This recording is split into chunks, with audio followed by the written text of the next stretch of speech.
All right, everyone, it's Dr. Shiva Ayyadurai. Hope everyone's doing well. We have one of our roundtable discussions that we do, and the discussion is going to be on, it's going to be a revolutionary discussion because we're going to talk about innovation, we're going to talk about email, but the discussion is going to be on the occasion of the 40th anniversary of email, which is coming out on August 30th, 1982.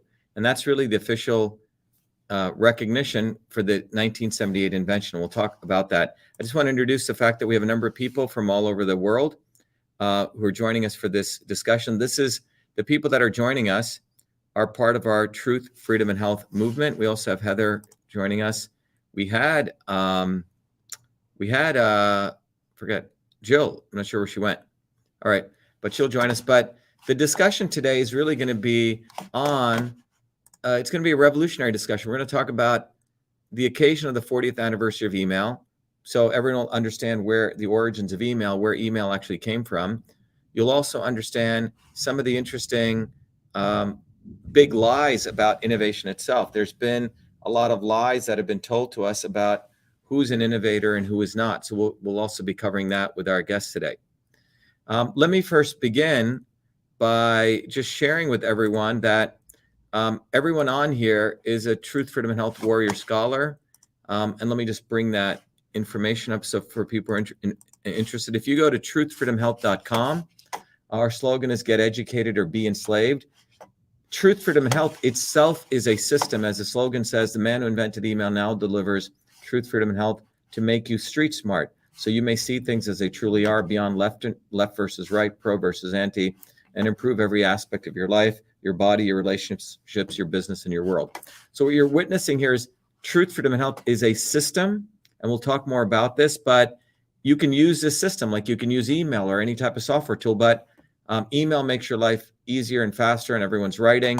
This tool actually gets you smart. It helps you become wiser, and we'll talk more about that, but that's the latest innovation that I worked on and we put out there. Let me just introduce our guests, our panelists that we have today. And let me go, I'll just unmute each person. If you can just tell who you are and where you're from, that'd be great. Matthew, go ahead.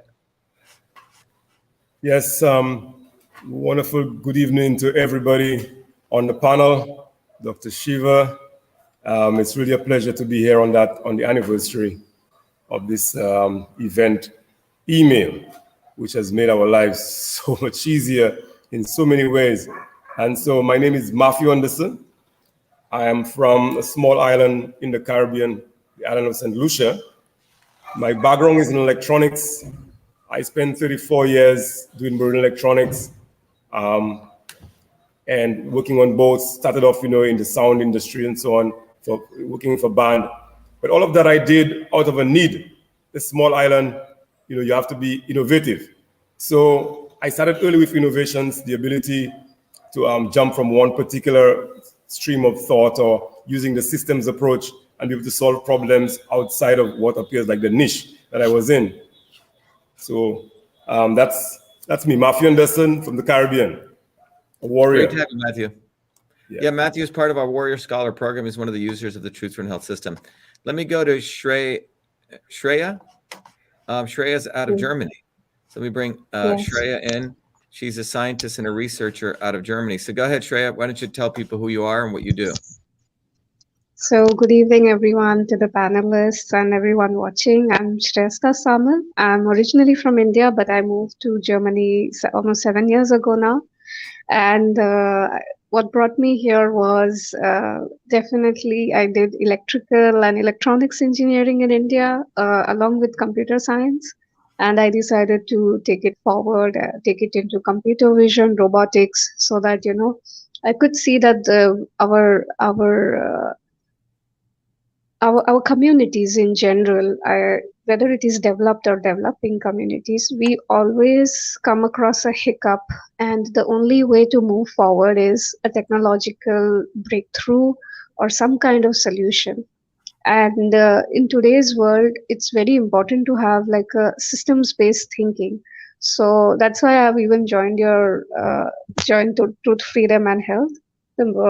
Being a warrior, it feels very great, and like knowing the truth, knowing the reality, and that's all about me. So Yeah, computer vision and robotics is the current theme that I deal with.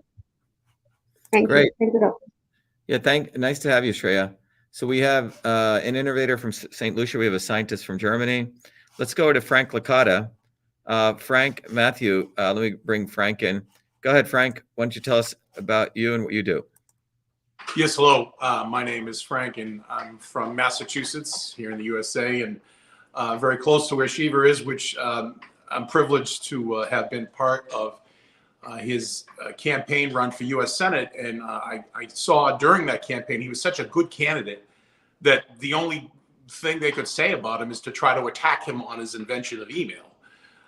So I saw the vitriol of that, and you know, it was just quite interesting, you know, to see how they work. It was his own party attacked him essentially. So it was an experience, to say the least. Yeah. Oh, and what I do, I'm an electrician. I'm a blue collar tradesman. I'm an electrician. Yeah, So, but I think, Frank, you need to let people know you're constantly creating things, right? I mean, you built your own home. Yeah. So why don't you tell people all the stuff that you do? Yeah, exactly. Yeah, no, I like to tinker. I have many hobbies. In fact, I have too many hobbies. It takes away from my work sometimes. But yeah, I like the home I'm in. I built with my own hands. My second home I built with my own hands. I like to invent. I think innovation and invention comes from everywhere. Every person, anyone. Yep. Anyone. And we'll talk more about that. But yeah. Thanks, Frank. We also have who do we have? Asharia down in Georgia. Asharia, do you want to introduce yourself and what you do? Hi, Dr. Shiva. It's really a pleasure to be in this meeting, and I have been associated with Dr. Shiva's movement since 2020. The time he's running for the primary elections in Massachusetts, and I was actually campaigning for his election, and I kind of came to know about the systems, the complete systems theory, and your body, your systems. It's very really eye-opening for me in terms of, like, because I'm a control engineer based out of Atlanta, Georgia, and it's really eye-opening and how to think in terms of systems. And it's really a honor to be in his campaign and supporting this movement. Great, but you're an engineer also, right, Asharia? Yeah. Okay, great. Nice to have you. And then we have, let me bring Dr. Robin Frost. Robin's a surgeon, and surgeons are always creating things, and they have to make some very innovative decisions in real time. Go ahead, Robin. Thanks, Dr. Shiva. Yes, my name is Dr. Robin Frost. I'm in Maine, had been in private practice since the late 90s here. Seen a lot of changes, but basically met Dr. Shiva back when he was running for Senate, but soon realized that what he was teaching with system science seemed to explain everything there was that you could be challenged in life, and provided even more problem solving that we as a surgeon deal with on a regular basis. It is very, it's knowledge for everybody. So this concept will take you far. And it's, as always, it's a pleasure being here, and look forward to interacting with you all. Great. And let me go over to Heather. Heather Burden is educator. Go ahead, Heather. I am. I started teaching on my 22nd birthday in Houston, Texas. I had no idea what I was getting into. So I moved from the Midwest to, you know, the big city, and had no idea what I was doing. Teaching English as a second language, was given a caseload of students. It didn't matter what level their skills were. They were just all in the same course. So I had some amazing colleagues, and we were able to develop a system, a program that worked for our students based on their needs. And that's where, yeah, I kind of began there with some systems learning in education. And it's amazing how much people don't rely on that and kind of fly by the seat of their pants. Happened upon some really great materials quite a ways into my career. A great author, Susanna Dutro, wrote like a systematic English language course. And I thought, well, this is amazing, right? Looking at the different vocabulary and grammatical concepts to teach people as they're acquiring a language. And so I might not be an innovator in the scientific sense, but it's all about solving problems that work for each individual. That's great, Heather. Yeah, so innovation we'll talk about is ultimately about solving problems. So what I want to do is we're going to, so we have 8 panelists here, including myself, 7 additional people. We're going to first, I just want to play you guys a video that we just played. August 30th, 1982 is the anniversary of the invention of email. So I want to play you a video that I think we've used before, but I think it'll give you sort of the context and we'll come back to it. It's a quick video. It's about a 2-minute video. So let me just play this video for everyone.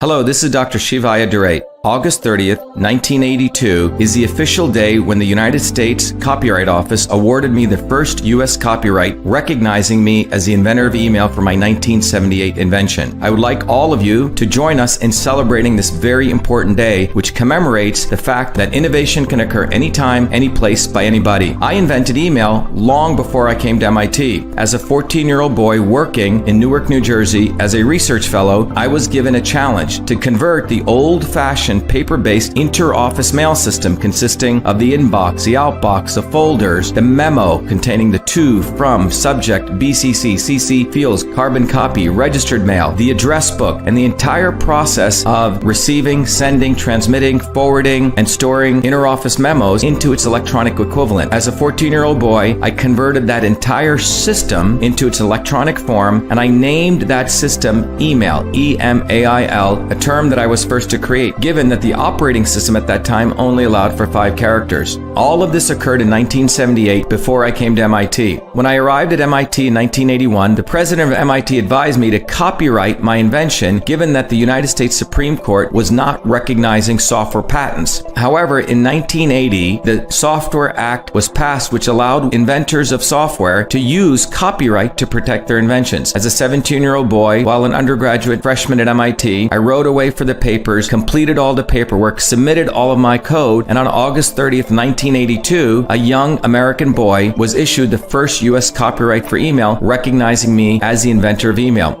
To be clear, I've never claimed to be the inventor of electronic messaging. Electronic messaging, which is a transfer of text messages through electronic and electrical devices, dates back to the invention of the telegraph. But most importantly, the invention of email reflects the spirit that innovation could occur anytime, any place, by anybody. Join us and celebrate the anniversary of email on August 30th to commemorate the invention of email by a young 14-year-old boy in Newark, New Jersey in 1978. This is Dr. Shiva Ayyadurai.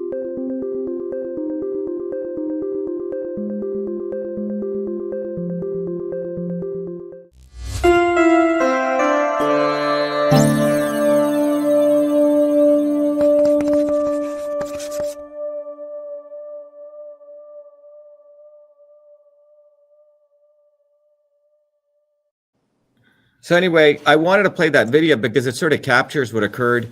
So in 1978 is when I actually created the system, but I didn't get official recognition. You know, the fortunate thing was I did copyright it. And that was 4 years later because I didn't understand all the laws. You know, I did it as a teenager. So there is no controversy here. Called it email, wrote the code, and have the US copyright, okay? So what I wanted to first go on before I get into some of the aspects of innovation, let's start with, you know, by the way, email was created in a medical school. That's what's interesting. And so those of you, it was created in a medical environment. So Rob and I worked, in fact, one of the secretaries, remember in that environment, my customers were secretaries, okay? They were secretaries whose bosses were doctors, surgeons, researchers. And the doctor would typically go to their secretary and dictate to them. The secretaries, women typically were essentially always women were the secretaries, were told, hey, take a memo for me. And the doctor would just go to their desk, talk, or they use these old little tape recorders. And then the secretary write up the memo. Sometimes there was an attachment. Sometimes there were carbon copies. If they sent an email to, or sorry, an inter-office memo in those days to send to 10 people, and it was 10 carbon copies, the secretary would be there all night copying, retyping, okay? Xerox machines hadn't fully come out yet, all right? So it was a very arduous process. So it was the entire system, inbox, outbox, no different than the system that we have now for truth, freedom, and health. That's why we say it was a system of interconnected parts. And this is hard for people to understand, but there was ways that you could do. IBM, I think in the 1930s, could do simple text messaging on these mainframe computers. That's not what we're talking about. We're talking about capturing that whole system into the electronic form. That is email. When you go to WhatsApp, you don't see inbox, you don't see outbox, right? You don't see folders, etc. In email, you have that very particular thing, which was mimicking the interoffice mail system in the office. And email, we have to understand, was for the business environment. Very different than leaving sticky notes, okay? Which was informal. Very different than a community bulletin board, okay? Very different kind of messaging. So I did a talk on this, really 3 different kinds of messaging in those days. You had the physical letter, which you would write, which was very personal, very business for commerce, right? You would attach contracts if you were hiring someone. You had the little sticky note. Remember those little sticky notes they would write, take a message? That was a very different kind of, which is like the text messages, short notes, which we have today. And then you had a bulletin board, which is like the modern, which is the old version of Facebook, right? You put a bulletin board up and people would sign. So, but email is very different. So that's what I created. Named it email, called it email, etc.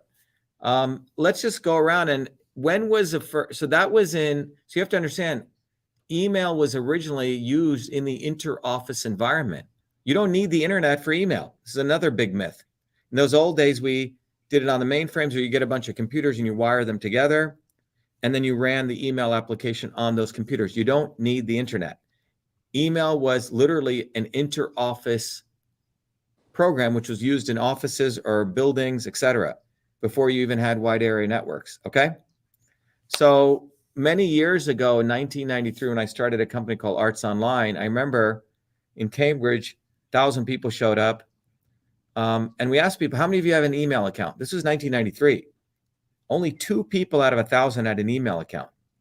So between 1978 to when I created email to 1993, email was still an inter-office application. It was used by businesses.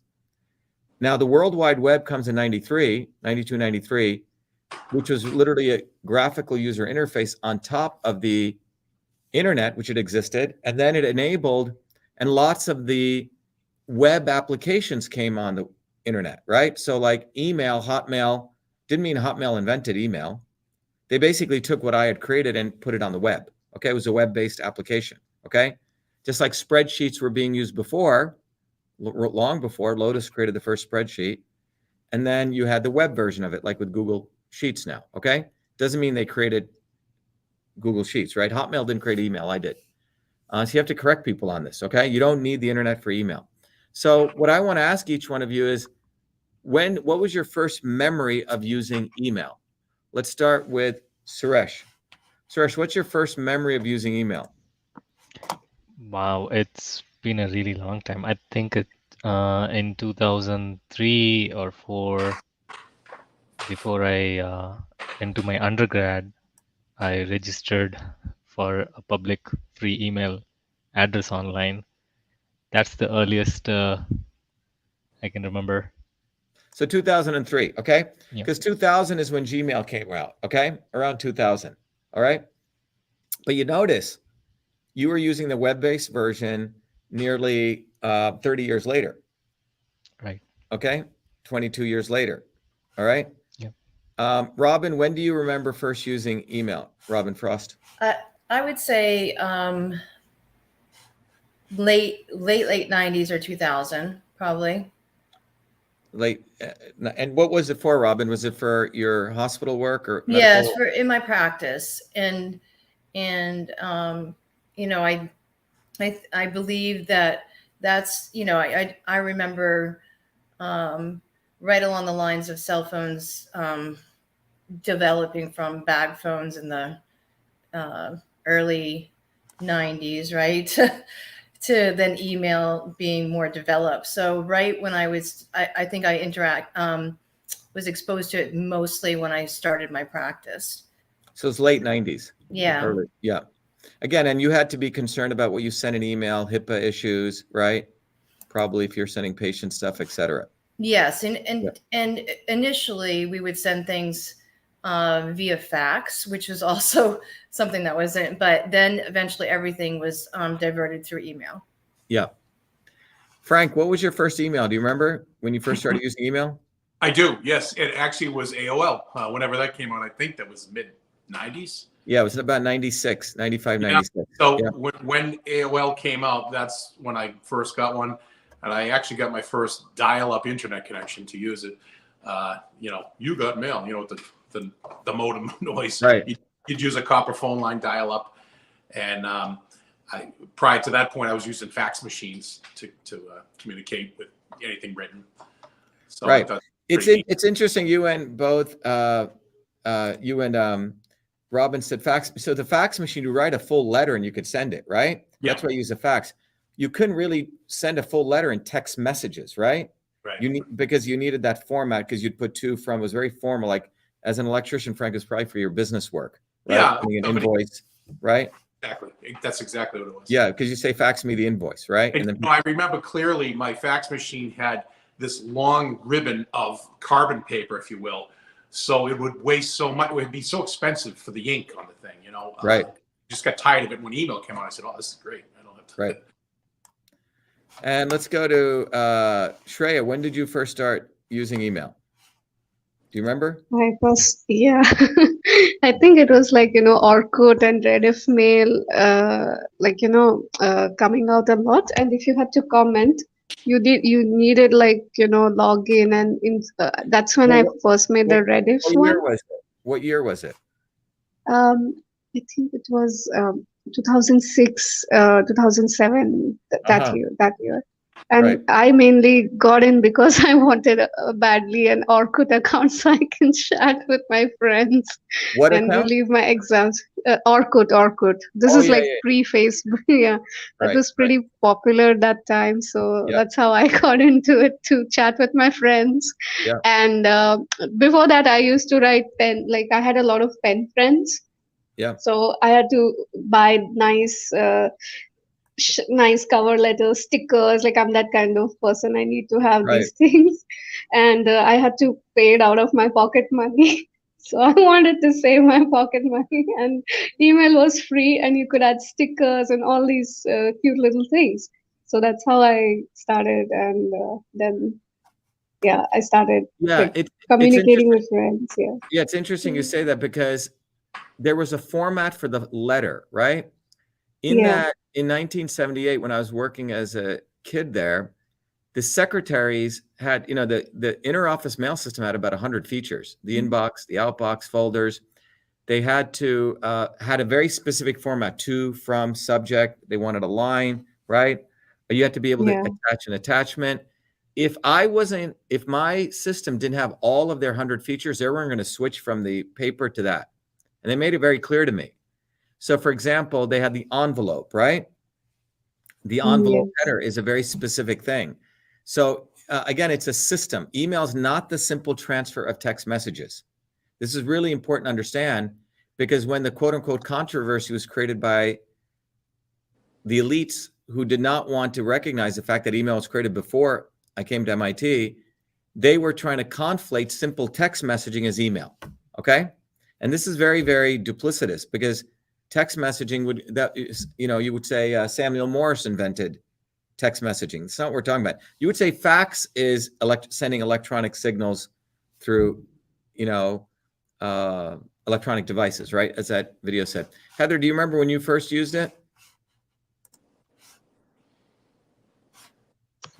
I'm trying to pinpoint exactly when that was. It had to be in the mid 90s. I know that we used it at work in the middle school in the mid 90s. And I remember, the teachers who'd been there a while were pretty flummoxed by how does this work? And it was web-based. So most of the issues, so if you look at Suresh, if you look at Robin, Frank, you all were using web-based email, okay? All right, let's go to Asharia. Asharia, do you remember when? Yeah, Dr. Shiva, it was in 2004 while I was in high school. And the first email I used is yahoo.co.in. Okay. And Matthew, what about you? Do you remember when you first used email? Matthew, you got to unmute yourself. Okay. Yes, for me it was in 2001. But in the marine field, there was some kind of looped email system in some of the bigger boats that allowed mail to move around while they were doing some kind of a packet radio system to get it in. But for 2001, for me, when fax was big, because we're in the food world, we're in the Caribbean, and we had the mercy of the telecom companies at what rate they want to move. So they were slow to implement it. Fax sort of nailed it for a while, and I carried around a pager and everything. When email came in and I was able to communicate using this formula, especially for technical information, that was like, you know, finding gold. It's like, yeah, right.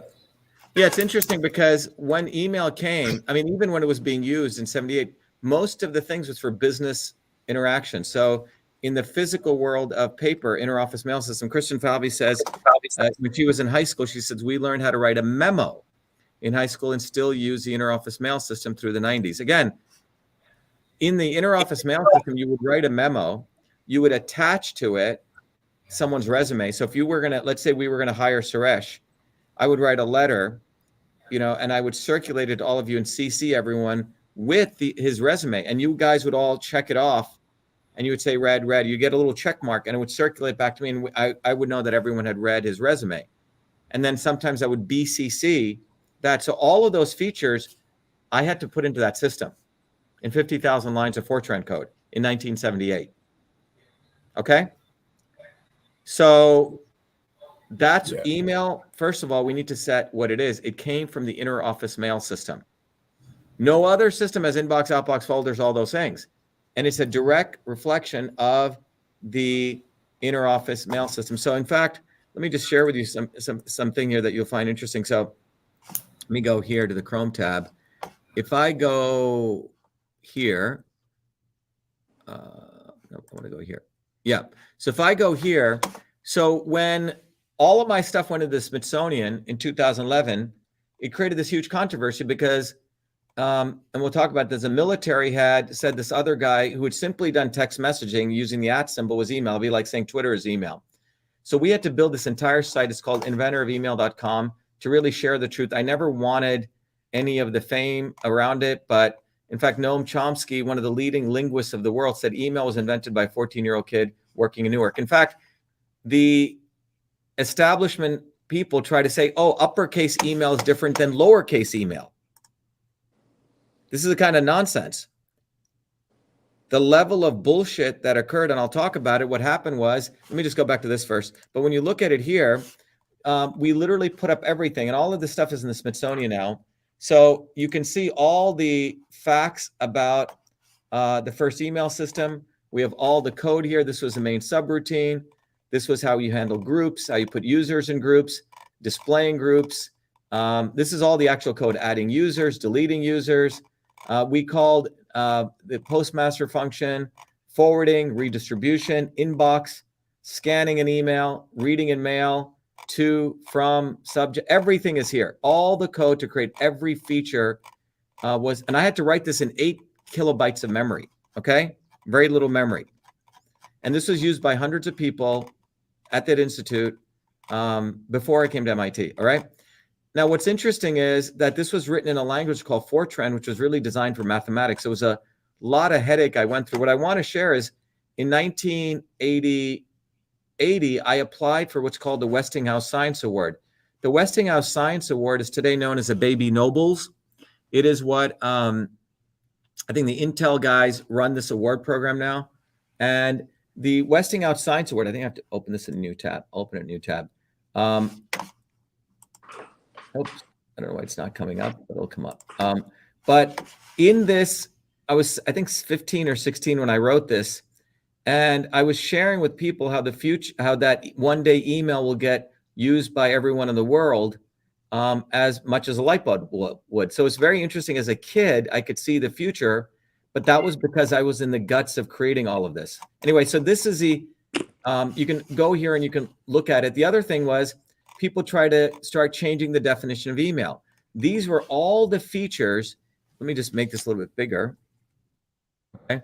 These were all the things in that paper-based system. The inbox, the outbox, the drafts, the attachments. So think of this was in the physical paper-based interoffice mail system: editing, broadcasting, deleting, purging, carbon copies, blind carbon copies. We had the thing called a registered memo. All of this I converted to the electronic version. You see, it had all those features. And if I didn't have all these features, these people would not use it. Okay. And this was done, again, before the internet. Meaning you don't need the internet for this. Okay. So that's the first point I want to make. Now, what I want to share with all of you, and then we want to get into a couple of areas here of innovation, is that, so I created this, got it copyrighted, forgot about it. In fact, when I came to MIT, on the front page of MIT, they highlighted 3 students out of the 1,041 students coming to MIT. And I was one of them, and I was brought up to very humble. I said, oh, that's interesting. I created the first email system. They're highlighting it. I went to the president's house that year because I was elected student body president of the freshman class. And the president said, you know, it's too bad that you can't patent software. You should copyright it. Copyright was the only vehicle to protect software inventions. There was no way you could patent software. The stupid legislators in Congress didn't even understand what software was. They thought it was like printed paper, like writing a script. It was only in 1994 did the Supreme Court rule that software was a digital machine. Then you could apply for patents. But I followed the rules, I wrote the code, called it email, and have the first US copyright. Is there any controversy on who invented email? Okay, forgot about it. Go in and out of MIT, do a bunch of degrees. And in 2010, 11, my dear mom is dying of a horrible disease called pulmonary fibrosis. And in a suitcase, 3 months before she died, she had saved everything from 1978 in a beautiful Samsonite suitcase. All the code, the physical tapes. And the only guy who actually reviewed all of this was Doug Emmett, who's the editor of Time magazine, the science editor. And Doug wrote this article, I'll bring it up here, called The Man Who Invented Email, okay? And it's a long article, and you can go read it. And this was, you can notice, November 15th, 2011, if you see that date there, okay? So this is when Doug wrote the article, November 15th, 2011. So this then becomes sort of worldwide news. The Smithsonian, which is the #1 history museum, calls me, and the Computer History Museum calls me, and they said, Dr. Shiva, we would like your materials. We didn't know this occurred, okay? So I donate all my materials to the Smithsonian, and on February 16th, 2012, a month after my mom had died, the Smithsonian does this huge ceremony, accepts all my materials, and the agreement was that they would display all of this for the kids. That's the only reason I donated it to them. That evening, that afternoon, a young Washington Post reporter does a series of 3 videos for me and writes a big article. Dr. Shiva Ayyadurai honored as the inventor of email. February 16th, never forget this date. So now you would think on that date, people should be very excited, right? It's an immigrant story. And what you see happen on that date is the liberal elite, the racist liberal elite, who had thought that they had already written the history of email, get really upset.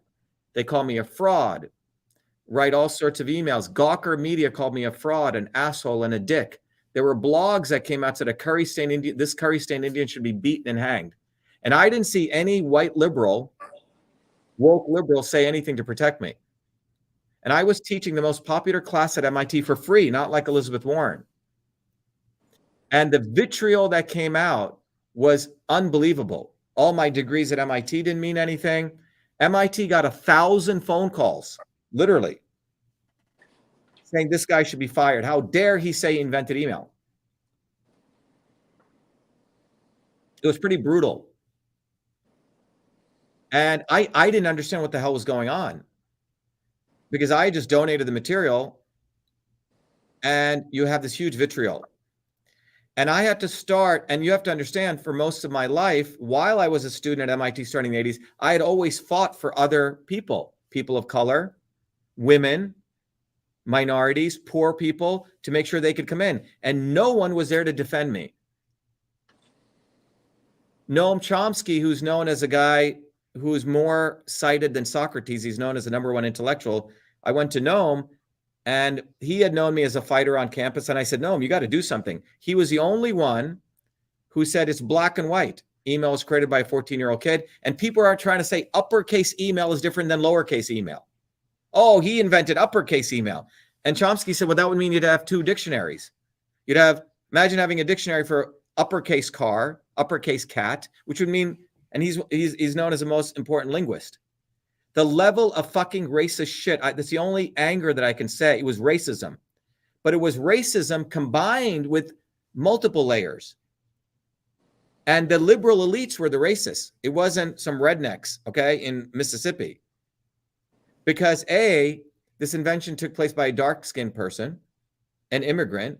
It took place in Newark, New Jersey, which is all African-American, where nothing's supposed to come out of. And it took place by a 14-year-old boy. But most importantly, it took place outside of the military-industrial complex. You see, it didn't occur at MIT. And you have to understand, up until 2011, I was on the front page of MIT for inventing many things. Many, many things. Cytosolve, EchoMail, all these things. There was huge front page articles. I won every award at MIT. But when I said email was created before I came to MIT, this is very profound because it says that, wait a minute, great innovations can occur without MIT's blessing. And this is what was very profound. And I had to go through a personal journey. I had fought for other people, but I had to go through this personal journey to fight for that 14-year-old boy. And I remember getting up at 6 in the morning every day, and we built that website. I had one student, one of my students, who literally slept in the MIT libraries because I talk to women when they get attacked. They think, let's say they get raped, they think they did something wrong.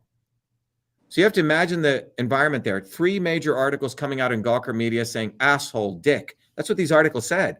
Fraud. Curry Saint Indian. And no Indian stood up because Indians have no backbone. They're taught, like Gandhi, to just take a beating. Oh, most Indians said, oh, no, a white guy created email. Seriously. And many other people would say, oh, you said you invented email, ha, ha, ha, Al Gore. They'd bring that shit up. But no, I did fucking invent email.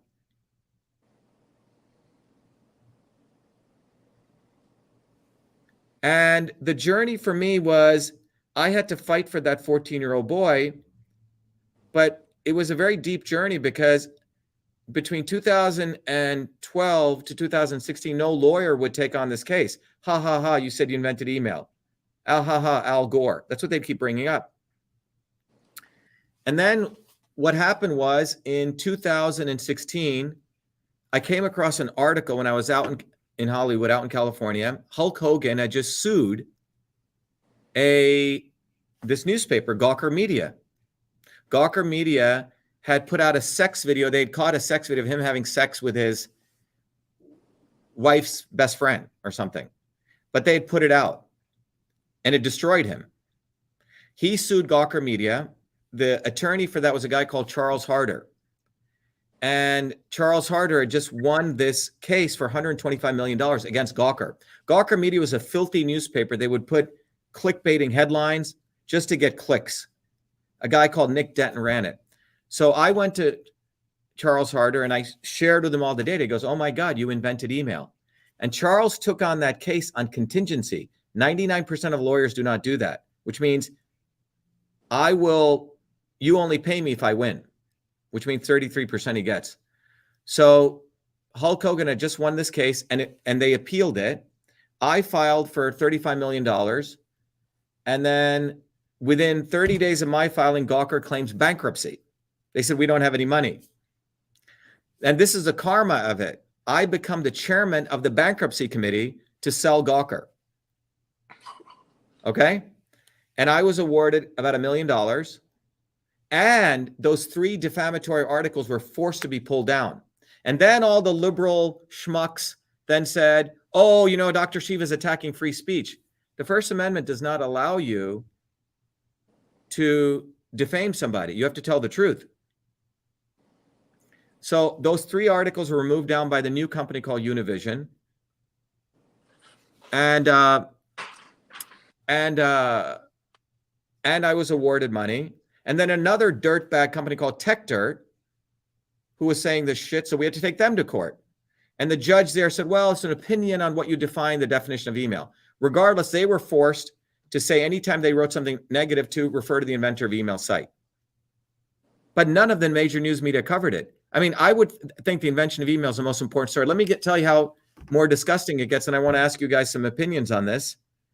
There's a guy called, the guy who wrote the book, you can look him up on, what's the guy, the head of Apple? What's his name? The guy started Apple? Steve Jobs. Steve Jobs. He wrote Steve Jobs's biography. Walter, he'll name his name. He's a very famous writer. He's also former head of the Wall Street Journal. So he written this article. He'd written Steve Jobs is saying, in the middle of this controversy in 2015, suddenly a book comes out called The Innovators of the Digital Revolution. Okay? Well, don't you think email is part of the digital revolution? And in the book, about this thick book, you read every page of the book, and it's got picture after picture after great innovators of the digital revolution. Well, it's all white people. I'm sorry. There's no brown people. There's no yellow people. It's like only white people can innovate. It's disgusting. In fact, there's a white woman in there. And Walter Isaacson, that's his name. And in his book, he says something fascinating. He says, all great innovations come from the golden triangle of the military, industrial, academic complex. That all great things must come from war. Okay? So this is what he was attributing. And he precisely leaves out the invention of email in a book on the internet and the invention of, and this is Walter Isaacson, who is actually the founder of the Aspen Institute, which is the ivory tower of all the liberal elites. So mind you, none of the Indians wanted to back this up because Indians have been beaten into colonialism thinking, I mean, think about the picture of this child should, frankly, maybe if my name was, maybe if I had a, I hate to say this, maybe if I had a Einstein as a name and blue hair, blonde eyes, I'd be on every stamp. Mozart could invent stuff when he was 6, but a 14-year-old Indian kid in Newark, this is the level of bullshit. And it goes deep because it's not just about me, because what it says is that innovation can only come after you go to MIT or after you go to Harvard and you drop out like Bill Gates or Zuckerberg. That's okay. You see, you get that elitism. But it surely couldn't occur by someone before MIT. By the way, a 14-year-old boy created TV. Very similar story, Philo Farnsworth. It was a Michigan mechanic who created the windshield wiper who was stolen from him from MIT professors. And you can go on and on and on. But the reason we want to have this revolutionary discussion is that innovation is at the heart of being a human being. And so they are trying to genetically engineer innovation, trying to say only after you go to MIT, then you get anointed, okay? And the problem they have with me is I went to MIT and I got all those awards, but I did email before. And I'm still alive. They can't shut me up. And the really thing that bothers them, a friend of mine who's a very insightful guy, he goes, you know what bothers him about you, Shiva, is that you're not willing to be a good Indian. I go, what do you mean? He goes, well, you're not willing to shut the fuck up. And this is very profound. And you will see on Wikipedia, they locked my page. They're all about this gray area. Well, the copyright doesn't really mean a patent. Shit like this. So, but I want to emphasize the layers of this, and I want to read this, and I want to go around to you guys. So the good news is not only am I alive, but my mentor, Dr. Michelson, who's the one who gave me that challenge, is still alive. He's the head of high performance computing at Rutgers. And I got, fortunately, some good academics who were honest ones who wrote this. They wrote a paper really discussing the true history of email. Let me bring it up here. By the way, I encourage everyone to go to, you can also go to Who Invented Email. And this is a site that we built after I won my lawsuit.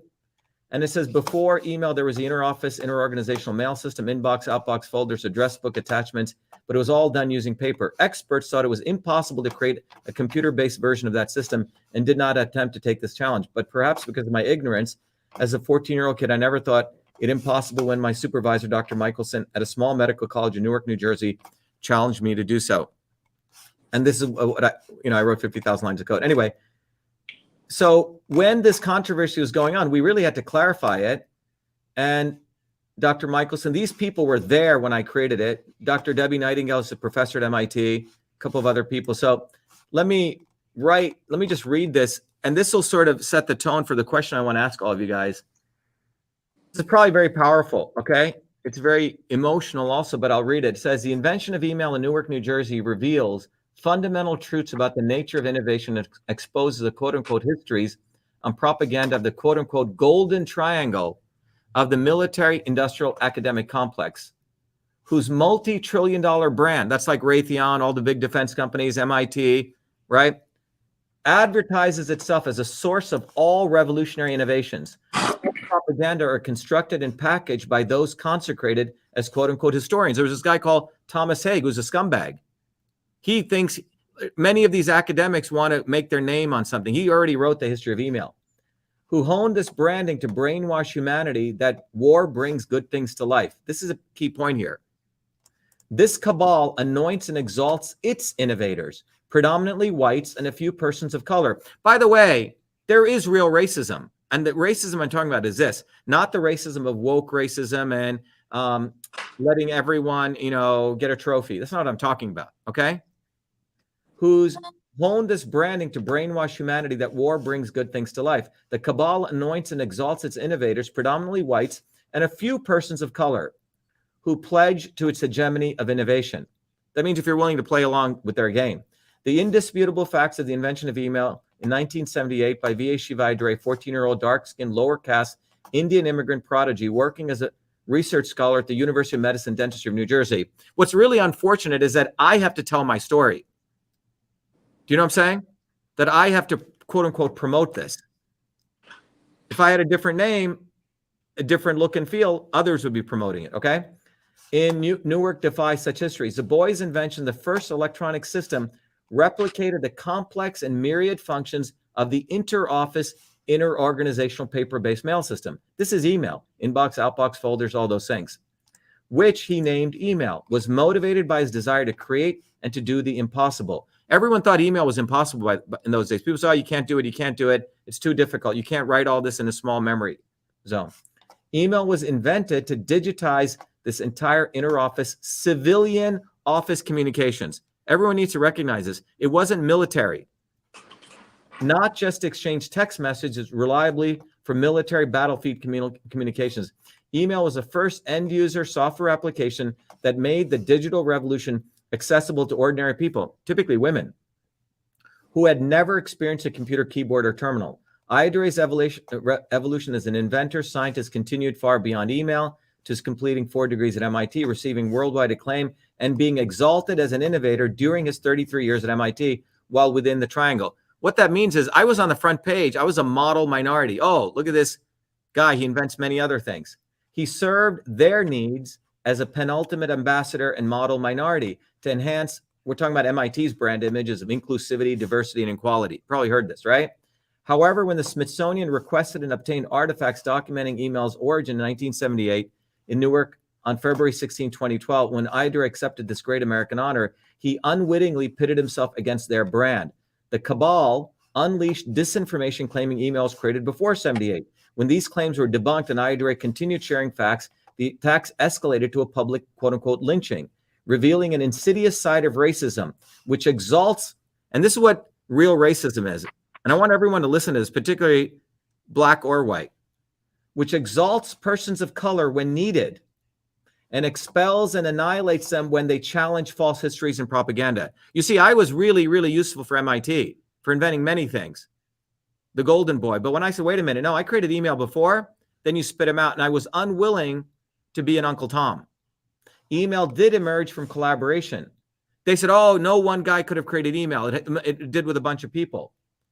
but not from their triangle of the military industrial complex, but organically. And this is, I think, the most important point, in a local indigenous ecosystem of a small medical college where a brilliant young boy, committed teachers, a loving family, and a dedicated mentor. This is a real triangle. Hardworking people, teachers, and infrastructure.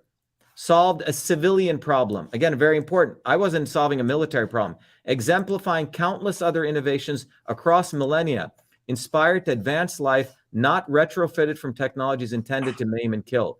Such histories are deliberately not documented to perpetuate lies that war is good and to mask its rapacious profits. Documenting the invention of email in Newark, New Jersey, therefore, is a historical imperative towards breaking this diabolical trance to reveal a fundamental truth. Innovation can occur anytime, any place, by anybody, and war and profit are not its necessary and required impetus. So that's what this is about. This is about the fact that email was not done in the military industrial academic complex. It was done, I was a kid trying to help women go from the typewriter to the keyboard. Meanwhile, when all this came out, the company that was behind all the attack on me was a company called Raytheon, who's right down the street here. They're the ones, go look at their stock, escalating stock. They're the ones who had put their brand with the @ symbol, saying they had this guy who looked like a nerd. By the way, you can't be a good-looking guy and lift weights and be an athlete and be a computer scientist. You see, they've created these images. If you're a nerd, you got to look all fucked up. And if you're an athlete, you must talk real slow and be dumb. You can't be all these things. So they can't compute, how could this guy invent email and do all these things? Well, maybe I just work hard. So they found a nerd who created the @ symbol to simply add text to the bottom of a file. And they conflated that to become email. It's total bullshit. And the guy admits he only spent 15 minutes on taking an existing program and adding the @ symbol to add text to the bottom of a file. That's not email. But Raytheon had the @ logo as their symbol. And in 2012, they were making money off cybersecurity. All the military vendors had gone into cybersecurity. Missile sales were going down. Cybersecurity was going up. So when my stuff went into the Smithsonian, it was like a bomb went off, because I was destroying their $270 million revenue source. Because when they were filing RFPs, proposals to the government, they were saying, oh, we're the inventors of email, so you should give us a contract. You guys follow what I'm saying? So you have profit. You have the fact that I wasn't part of the club and I was getting out of the club. Okay. Yeah. Jamie Valentino said the boxes, you didn't fit in. Well, I fit in, Jamie. Here's the real racism. I fit in as long as I was a good Indian taking all their awards. But when I was unwilling, see, they were expecting me to say, okay, yeah, I didn't invent email. Yeah, you're right. No, I was being a bad Indian. Because most Indians are good Indians. They say, okay, all right, Masa, right? And they move on. But I was unwilling to be a good Indian. I sued, I won, and that's what they really hate. Now, it's deeper. In my Philo Farnsworth, who's a guy who created TV, go look at his journey. He died an alcoholic. 14 years old, he created TV. RCA came and stole his invention. He had the patent, and they started producing it, drove him into bankruptcy, fighting it. In the 19th year, he wins the lawsuit, but he only has 1 year of patent life left. It took 60 years to put his statue up in Washington. Let's see how long it takes for them to recognize me as the inventor of email in Washington. But he didn't have to deal with the racism. He didn't have to deal with the fact that it was done in Newark, New Jersey. But in my case, there's multiple levels of discrimination, right? Newark, New Jersey, 14-year-old kid, dark-skinned guy, and it occurred before MIT. It's a pretty powerful story. But I'm still alive. Typically, they manipulate these stories, like Tesla versus Edison. Some newspapers did some coverage, but the bottom line is, to me, the invention of email, yes, it's about what I did, but more importantly, what it's really about is, what does it mean to be a human being? To me, being a human being is unleashing your creativity. It's the divine essence within you. Like you guys were saying, Matthew, you do stuff. Frank, you do stuff. Robin, you do innovate when you're doing surgeries. It's being human. So now if you've said you only get to be an innovator after MIT, that means we're saying only this very small fraction of humanity gets to get the credit for innovation. And credit does matter. Why does credit matter? People, oh, you shouldn't be fighting for credit. Fuck you. I am going to fight for the credit now. I didn't want it before, because what you're actually saying is who is a human being and who isn't. I'm basically a low caste untouchable, shut the fuck up. And everyone who doesn't go to the hallowed halls of Silicon Valley or the military, you're not an inventor. And that's why it's interesting with Zuckerberg and Gates. They were Harvard dropouts. You see, that's pretty cool. That's why the story of email is so important. And we have a historic duty to get the story out everywhere. So let me go to Frank. Frank, so in your opinion, you've shared when you started using email, and it's interesting, most of you started using it in late 90s or 2000, right? But my point is it existed in the interoffice environment long before that, right? Having known that, Frank, and from what I shared with you, where do you think innovation comes from, Frank? It can come from anyone, any person, regardless of your education or anything. People build a better mousetrap every day out of necessity. So Frank, what do you think about this concept that if you really think about it, many of these innovators have to have a certain branding, particularly today? What is your view, of what the lost opportunities are to the rest of humanity? Like you do a lot of stuff, right? Yeah. But what does this mean to your kids if you don't come from a certain breed that you will never get the recognition? Well, don't care so much about that, I would say. That's their little world, so who cares? Do what you got to do. And, Robin? So I just want you guys to comment on what you think about sort of this source of innovation, where it comes from, given what you've heard, what this means. To young people. Interesting concept, because I've never, I've heard the underlying explanation, but not the detail. And to me, it's just like it's the same thing. It's like there are a lot of very smart, innovative people out there, and it doesn't matter, and that are hardworking. And what we see is, if you look at how many presidents, out of all the brilliant people in the world, how many presidents were just everyday hardworking people? And so the same, people are being, medicine is being put in a compartment, and people are being, and the same thing. So if you don't follow suit with that, what they expect out of you, either, being a minority at MIT, and you have the MIT and they're supporting a minority, or for me as like the only female in my surgical residency program, that there was no way I was going to perform surgically as well as any of the men, but that wasn't true. So, I think that it comes down to, like Frank said, that anybody's capable of innovation. And you don't even have to have the education. You have to have the underlying ability to want to do that. And there should not be expectations of labels. And labels, many people fight all their life. But if you look at like an everyday working class person actually becoming president, is unheard of. And why is that? There's so many brilliant people out there. And why isn't it possible for a 14-year-old boy to be able to do that? And have an understanding of that, unless you're attached to, a label such as MIT, to me, is what's set forth with the establishment and distracted. Robin, one of the things what I found is when you're 14, when you're a teenager, you don't think anything's impossible. If I were to start a company, a new one, I would hire young 14 to 18-year-old kids, because when I was in that medical school, a surgeon came up to me, a very older man. Okay. And he said, oh, this email is not going to go anywhere.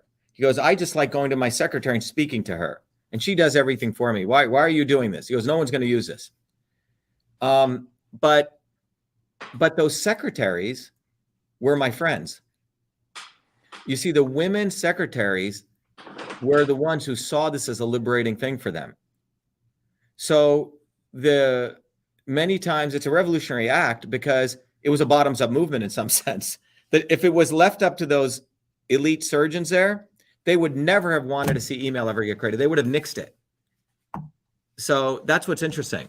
You know, the innovation came bottoms up, and that's narrative people do not want to talk about, that the real great innovations come from people doing bottoms up. If you look in Silicon Valley right now, Peter Thiel just wrote a book called 0 to 1.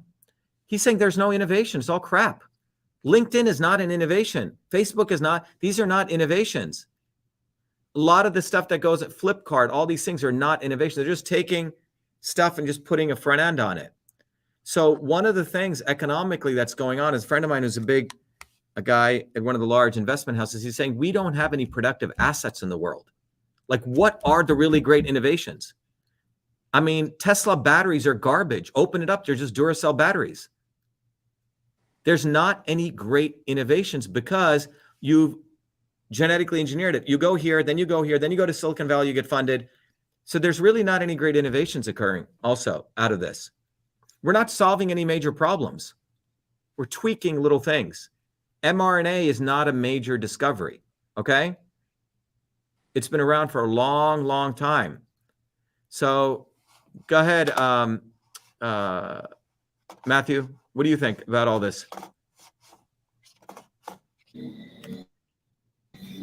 Yes, well, for me, innovation was a must, because in my situation, I went into the field of marine electronics in a country where there is no spare parts, in a time when the company was broke, didn't have any supplies.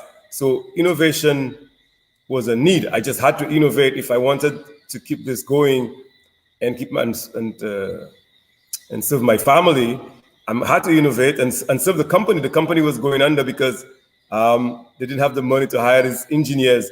And I just came in and I wanted to find out about the marine bit. And the guy says, you're hired, and show up on Monday. And I got it. It was 21 boats, and they gave me a list. I'd never seen these things before in my life. Any of that stuff. I never seen these radars. I never saw these underwater sanders. I know electronics as a young guy growing up. I was into building transmitters and stuff. So I was into that aspect of it, liking to be creative and things. But I took a job on that I knew nothing about, so I had to innovate. It was not a choice. And so, yeah, so what you're saying, Matthew, is that I think when you don't have a choice, you go and create these things. That's where a lot of this stuff comes from. You got to create it. Yes, absolutely. Right. It's interesting because when all this came out, there's a guy called David Crocker. I call him David Crock of shit. He was a guy in 1970s who was with all these people. And he wrote an article which said it will be impossible to create an electronic version of the interoffice mail system. That was in 1977. We found that article that he'd written. And this is a guy in 2011 that was attacking us. Now, why do I bring that up? Because he did not think it was a necessity. It was a problem to create the interoffice mail system, because those guys were a bunch of small little, small group of quote unquote guys with white lab coats thinking exchanging simple text messages was it. That's not email though. So I think the reality is that unless you have a motivation to solve a problem, no innovation comes. And so we really have to ask, where is the motivation in Silicon Valley to really solve any problems? Are they really solving any problems? Go ahead, Shriya. Dr. Shiva, I can totally relate to your story because I kind of faced something similar here. And I was working on micro expressions. And so you kind of need to run this to validate it. You need to run it on a lot of people. And it's not easy to just, I'm not like Facebook, who is just illegally taking everyone's data. I actually had to work in a lab. Luckily, I got into Max Planck Institute in Tübingen at that time. And I also had, after months and months of writing to a lot of scientists and everyone, the Chinese people actually opened up the database for me. And they said that whenever you publish a paper, just include our name. That's all we ask from you. Be ethical. And, I said, of course, I signed everything and all. I went ahead to create my things as well. And it so happened that that is the first time, I faced elitism and all this nonsense. Like, I really wanted to make it a patent. And from my research, I kind of knew way ahead in 2018, actually, that people are depressed and they're severely depressed. They are suicidal. So that's what my tool analysis came up with. And everyone just threw it up. They're like, how could you even say this? Who are you? You're not a psychologist. You're not this. I'm like, Yeah, so my Shriya, let me just analysis. just to let people know, Max Planck Institute, just to give everyone an idea, if you don't know what Max Planck is, it's a #1 institute for science in Europe, right? So Shriya is working there as a scientist, and she comes across a discovery, right? If I understand that, depression. This was in my university. Max Planck accepted me. Okay. My university didn't. Like my professor did, but there were other people who have to say yes, so that I can earn that degree. So I really had tears in my eyes because Dr. Shiva, I challenged my parents, in fact, to come here. I really fought my way. You're in Germany right now, right? In Germany. Yeah. That time I really fought my way to there because there was no way I could afford coming to the US, to be honest. I got a scholarship. I really worked my way up, and I was working with I got drone to do something in drone, but I am really interested in people. So when this came, accident analysis, why accident is happening, that's how the topic came to me. And it was people are depressed, they are subconsciously sleeping off, dozing off. This was the reason. And when I applied it on a large scale network, it was the first time I actually implemented, wrote all the code myself, made the graphs. And that time I could sense that like the global data is showing most of the people are depressed, and I wanted to know why. And when I came up with this, I was easily like my thesis wouldn't be published if I took it off. And nobody was telling me about patent or copyrights. Like I went door to door. I scoured the sites of MIT, this and that, and everyone is like, you are not going to make it. Forget it. And luckily, it was, I think it's God's grace, because one of the scientists, my research was mainly inspired by Chinese and Japanese people and some Americans. But there was this one Jewish scientist who was in Max Planck, who was fighting for his own lab, Dr. Senya Polikowski, and he took me in. And with him, I could really go ahead, but our funding was stopped in March 2019. So it's because we were finding way too much, because non-invasively we could find what these people are planning. Yeah. So Shriya, basically, just to get the core of this, is that you had created something at Max Planck, right? Which really could help people detect when they're going to be depressed. Is that right? Yeah. 6 months before, at least 6 months before. Yeah. So basically, Shriya came up with an invention that you could give people an indication, even 6 months before they were going to head into serious depression, that they were going to head into depression. So you could take preventative action in public health from a public health perspective, right? Yes. And you went through basically a lot of pushback from the big institutions. Is that right? Is that the net of it? Yes. Yeah. Yes. So I think this is the heart of, I think, the core of what we're saying. You have these big centralized institutions of power. Okay. And there's probably 5 of them right now. And then a bunch of other idiots come along thinking that innovation is centralized. When I was in India and I was appointed by the Prime Minister of India to run the largest innovation center, I just went to India in a Fulbright, and I was coming back, and the Prime Minister of India's office said, "Why are you leaving? Why don't you help India?" So I said, "Okay, fine, I'll help my motherland for a couple of years." So I went there, and what we noticed was India has, and you notice there's a bunch of Indians on this call. We have 4 Indians, okay? a lot of Indians. But Indians are known as, oh, they're smart people, they're techies, right? They do IT stuff. It's very interesting.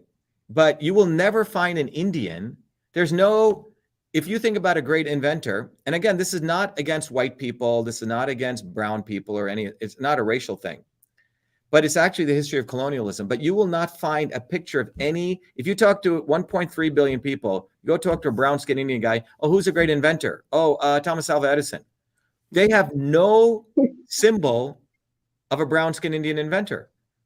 For that matter, African Americans, for that matter, yellow Americans, for that matter, Native Americans, right?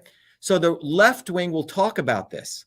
Oh my God, this is bad. But they're the ones who actually perpetrate this racism because they want people to be in their plantation. So they'll talk about this and attack the so-called poor white redneck, quote unquote, who's actually not a racist.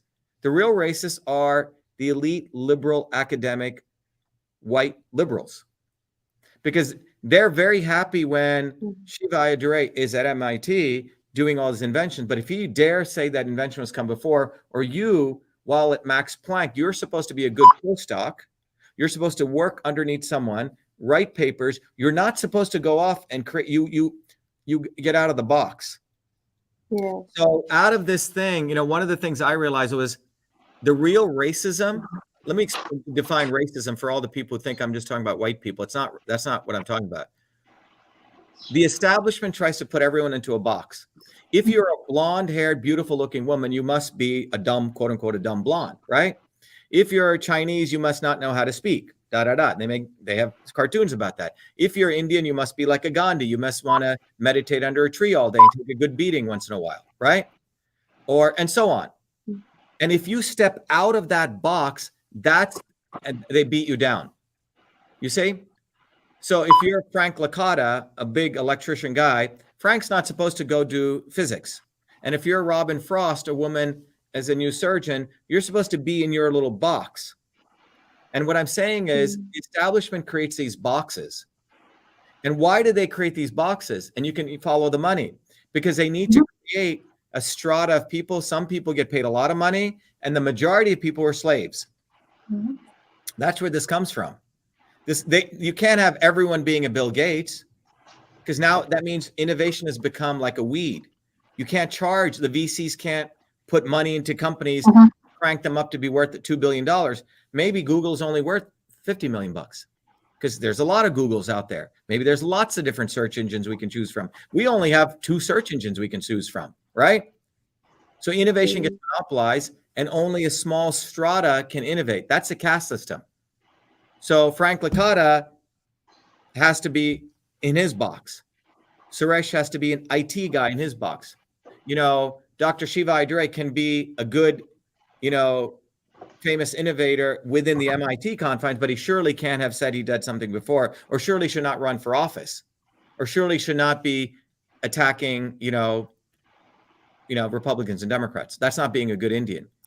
So that's what I think this is really about. It's not about white people or black people. It's about these confines of plantations they want to put people in, because when they put them in that, you can lower the cost of labor. It comes down to that. It's a very deep thing I'm saying here, but when you unravel this, that's where it comes down to. Because look, if every kid could invent email, think about what happens now. You as a venture capitalist don't just put money over into MIT or Silicon Valley. Imagine if you gave $5,000 to small inventors all over the world. Imagine the inventions that could come up. Rather, they want to build a $100 billion investment fund and give it to 20 companies who are all friends of each other. So there's one Bill Gates, whose mother, by the way, sat on the board with IBM, who networked for her son to get the deal so he could get DOS. So that kind of shit occurs. It's all by the birth lottery. So I think that's what this is really about. So we have 7.3 billion people on the planet. How much innovation are we losing? Because we say, oh, you only have to be in this geography or this birth lottery, because you get lucky and your mother knows somebody and she gets you a job. Like Bill Gates didn't invent DOS. He stole it from another guy, bought it and resold it. And you look at Elon Musk, the guy didn't create PayPal. He came in later. He didn't create Tesla. Someone else did, but he fought to have his name on the stuff. And his parents were, I think his father was an emerald miner abusing, people in Africa, if the story's right. Right? So it's really, I think ultimately, the story about the invention of email, I think we all need to reflect on it, because it's really, really about how much suppression is taking place to whether you're black, you're white, you're brown, to the human spirit. It's basically saying only a finite set of people can innovate. And you have to look like this, feel like this, etc. Tomorrow, we're having a talk on Saturday. I wrote a very small book. It's called The 7 Secrets of Innovation. And we have a small foundation that Heather here is helping me manage and run. It's called Innovation Core. We select kids between 14 through 18. We give them about $1,000. It's not a lot of money, but I mentor them. But we want to help all these 14 through 18-year-olds. And I think that's what we want to do. And we want to help each other. We want to support each other to innovate. So let's go over to Suresh. What do you think? What are your thoughts before we wrap up? So I just wanted to add that that happened to you because I think, like you said, I think you covered everything. It's because people think that only a certain group of people can innovate. Like you said, they have to be a dropout from an Ivy League school, or they have to be in Ivy League school. So when I was young, when I was in school, one of my friends said he saw a news where a few people died in a remote location and they had an accident and nobody can get to them. So he came to me and said, hey, can we create something? So I did not ask myself, oh, I'm not a Harvard dropout. Oh, I'm not this or that. I said, yeah, let's do it. And we created something, and we got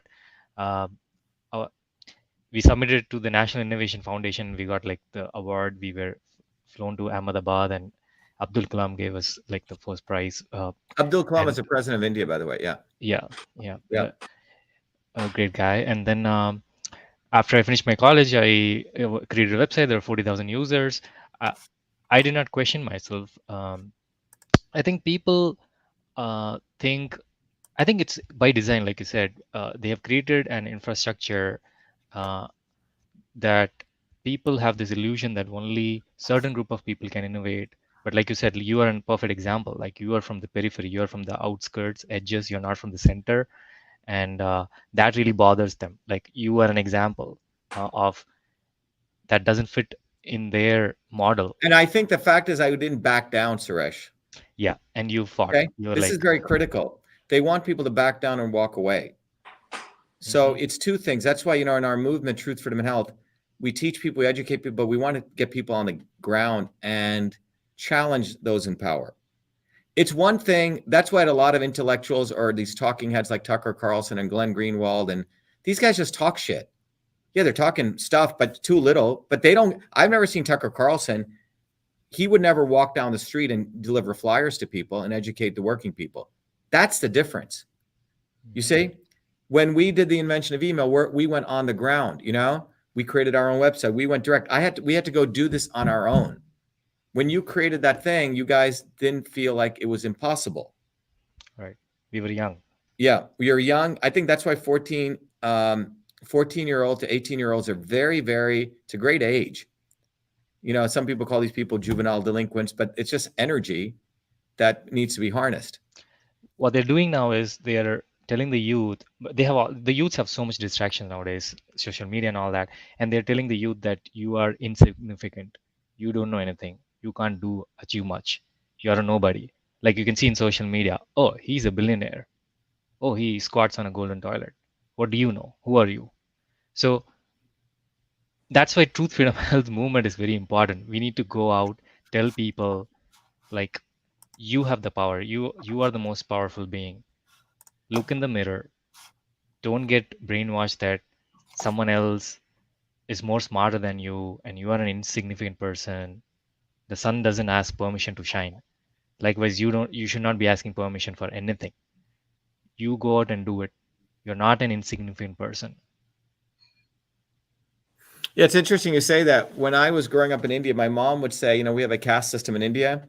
She said the difference between a lower caste and an upper caste is, I don't know if this is true. She said in a Brahmin family, right when the kid is born, the parents would say, "You're the greatest, you're the best, you're number one. You can be anything," right? And those things affect people's brains. Versus you're told, "Oh, you're nobody, you can't do anything."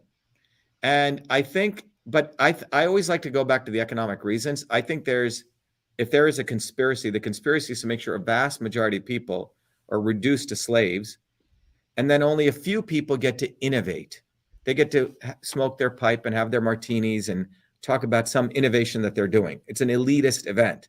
It's not what it was. Innovation is in everyone's DNA. Who created irrigation, right? Who created all these amazing things? I know Frank is making things every day, One thing I just thought of a correlation here. Innovation is like, in many ways, like politics. You can only supposedly be a politician if you're in their little club. They're elitists. And if you're an outsider, then both parties will team up again to fight you. We found that out.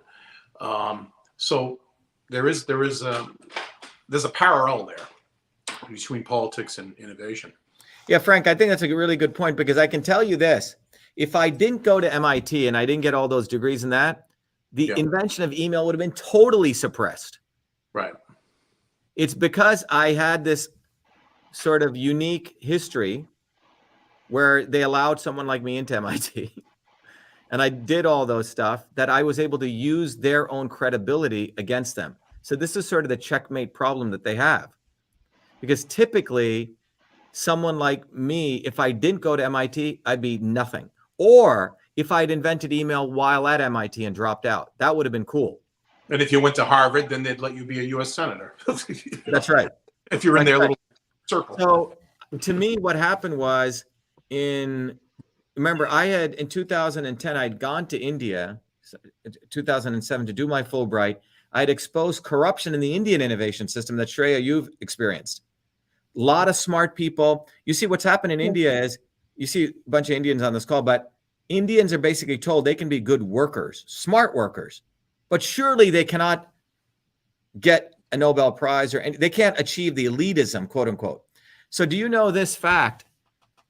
Prior to the British coming to India, India had 2 Nobel Prize winners. Listen to what I'm about to say here. After the British left, India has had no Nobel Prize winners. Yeah. Let me finish that again. Prior to British leaving India, during British colonialism, India had 2, Sir C.V. Raman and Bose, right? 2 Nobel Prize winners. After the Indians supposedly got independent, 75 years, India's had 0 Nobel Prize winners. You have to leave India and come to the United States, and then you get recognition. Let me give you an example. There's a guy called Gobind Khurana. Okay?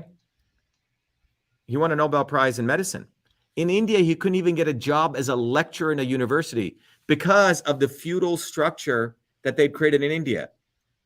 He had to leave India, come here. So what I'm saying is you have a little bit, but I'm saying, so that's what I saw in India that I exposed, and I had to leave India under death threats when I was in that scientific institution.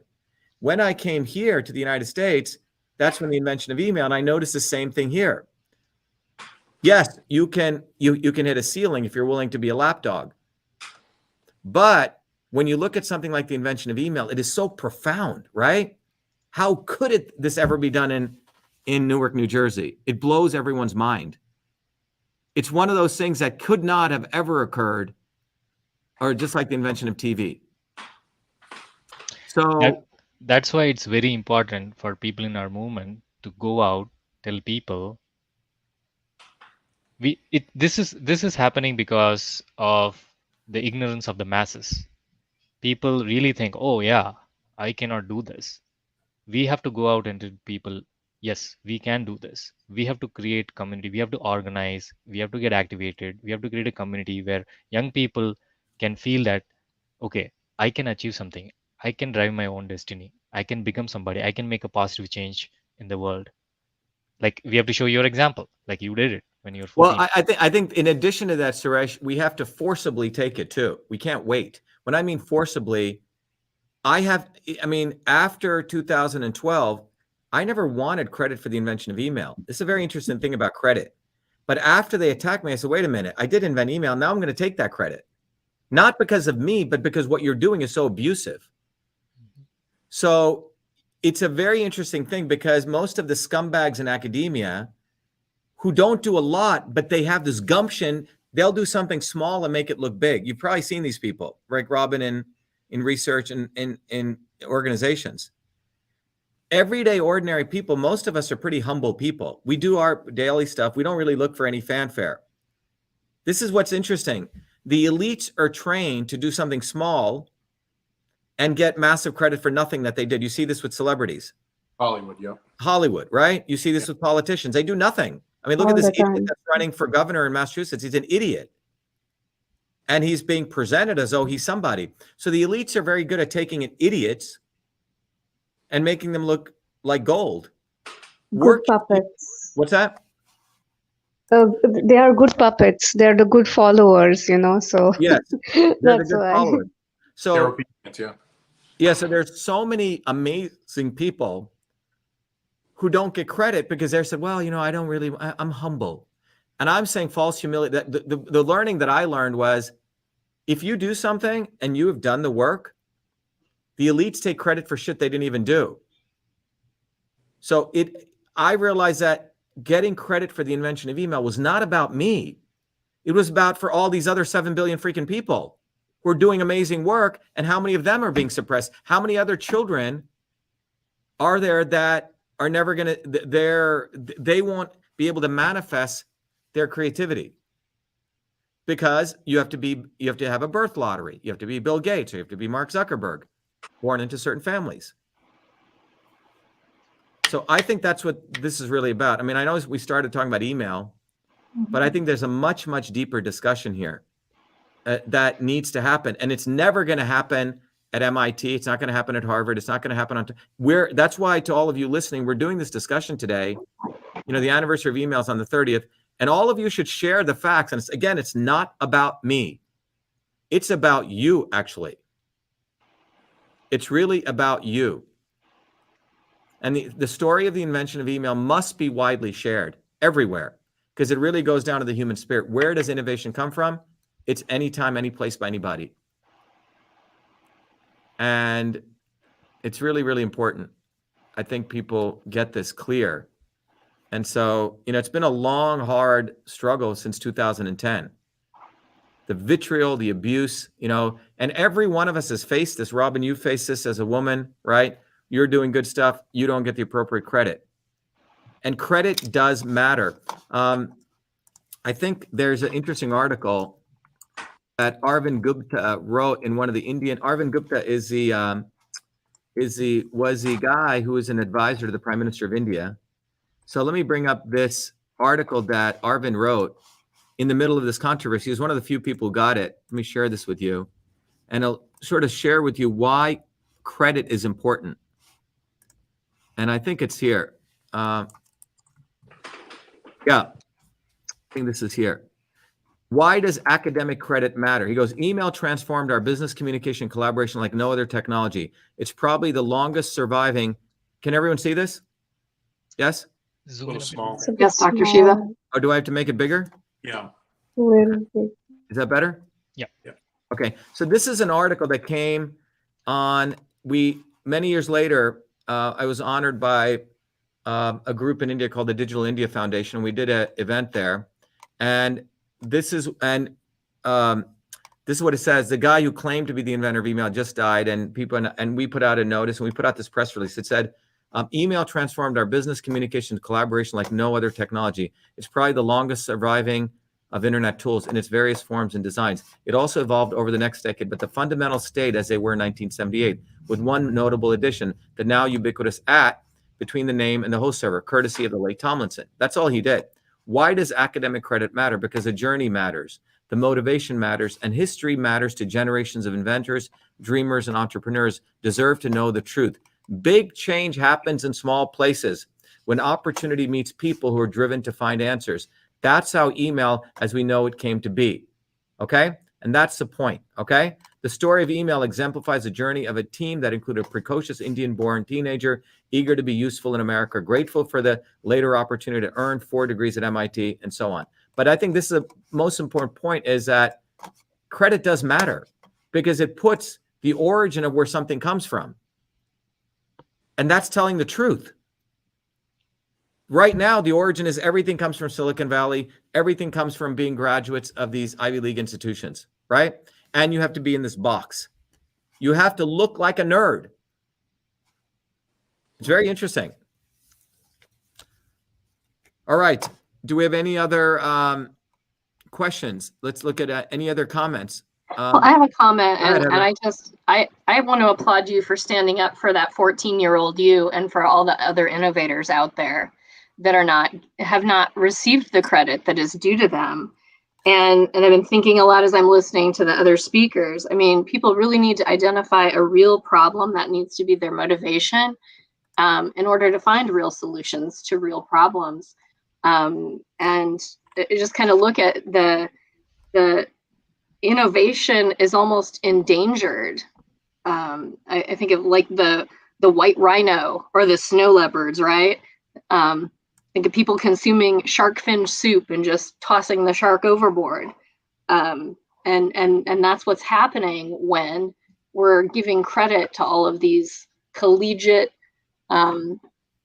entities instead of the individuals that are really doing the work. And it's all about fattening their wallets. And what's really interesting, Heather, is whenever the truth comes out, they say, oh, well, no one person could have invented that. It happened through collaboration. They're very, very clever. Whenever things doesn't come out of their things, they try to make it, they're very clever. They say, oh, it occurred through collaboration. Well, the point that we want to point out, yes, innovation does come through collaboration. But the seed of it is the family unit, in my view, either if it's one person, a mother, if you're a single family, but someone who cares about a child. The second aspect is, as we brought out in that paper, is that infrastructure. And the third aspect is you have good teachers. And that's where innovation really comes out of. It doesn't come out of the military industrial academic complex. Because what the government will now try to tell you is, oh, yeah, we have, the war in Ukraine is a good thing. We're going to produce some great new stuff. And don't worry, we're going to go to space. They say you got to touch your nose going around like this, around your back of your head. And that's how they're selling a lot of this crap, saying that innovation comes from NASA, innovation comes from here or there, etc. So they don't want to give innovation to the small businesses, to the people who build stuff bottoms up. It's very, very clever. And because of that, all the money flow goes to these same set of people over and over and over and over again. So if you're a young inventor and you're not in Silicon Valley and you don't know people, it's very, very hard to get funded. You're not part of that little club. Yeah. I thought of something real quick. That video there with Mo Roca, the Henry Ford video there that has you on the program, it's a very interesting video, but and it's called Innovation Nation, right? What's interesting is they play that series on weekends for kids. That's called the educational, the EI content that the station, the PBS and the ABC and all them have to do. And they do play that series, but I have never seen that particular episode. It's almost like they left that out. No, because anytime, this is what's also happening, Frank, anytime a reporter tells the truth, yeah. So that Washington Post reporter, they attacked her as a young African-American woman who wrote that report. She wrote the facts. Right. They had her retract stuff. They throw people under the bus. A friend of mine who's the former editor of Business Insider goes, Shiva, what's fascinating about the invention of email is not the fact that you invented it. That's black and white. Why is there even a controversy? It's like almost like you have like AIDS or something. Oh, we don't want to talk about that. Seriously. If you're an honest reporter, like Doug Amick got hammered for writing the Time Magazine article. Mo Roca got hammered. So they all get afraid. Yeah. So it's still, you had to put it on your own YouTube, but they probably removed it from their library. That's what I'm trying to say. It is so volatile. And the only reason the news got out was because I had the MIT imprimatur. Yeah. You see what I'm saying? Oh, MIT guy. But then after they put out the story, they say, holy shit, what did we just put out? We told the truth. This is too much. They take it away. Yeah. Yeah. And anyone who puts out the story, they attack them viciously. Yeah. Yeah, because they are backed by very powerful machinery, military, academic complex, industrial complex. Right. So they need the money. So Front anybody, who goes against them is going to be attacked. So that is why it's very important. When I go out, when I give out the flyers, your picture is on there in the corner. I say, hey, do you know Dr. Shiva? He invented email at age 14. So I want to make sure people in my community know. Yeah, and what these guys did, Suresh, was these racist motherfuckers at TechDirt, they actually did a campaign, a joke campaign called I Invented Email. And they put t-shirts when I sued them. This is how scumbags they are. It's really, as a person of color or a person of where I come from, we're not supposed to get credit. So even asking for credit, you have to be humbled, and probably true of a woman, right? It's like you have to be embarrassed to ask for your credit. It's beaten down on you. It's fascinating. Or if you're a working class person, oh, I'm not at that level. Oh, I'm not qualified to get credit. And so it's a very interesting psychological mind game that gets done to those boxes. It's very, very psychological. Like you have to look a certain way, you have to act a certain way, and then you're an inventor or you get the credit. So, yeah. So, whenever I demand the credit, they say, that's, you shouldn't be asking credit. But they're absolutely fine giving Hollywood people credit. Credit matters in Hollywood. That's all it's about. Where your name is listed first or second. In academia, whether your name is, people tear each other apart for credit. So they know the importance of credit. It's very interesting. Credit is not discussed anywhere. Among working people, we're all humble again. Credit is very, very important, especially when it credits the truth. So that's why I keep saying it's not about me, but the invention of email, man, it's a powerful story. That is how they're programming people. If Right. I ask many Indians, hey, do you know who invented zero? They would be like, I don't think it wouldn't have come from India. Like things that came from India, if you ask people where it came from, they would say, oh, I don't think it came from India. That's how they've been Well, programmed. not only that, the Michigan mechanic, a working class guy, is the one who created the automatic control system in Michigan.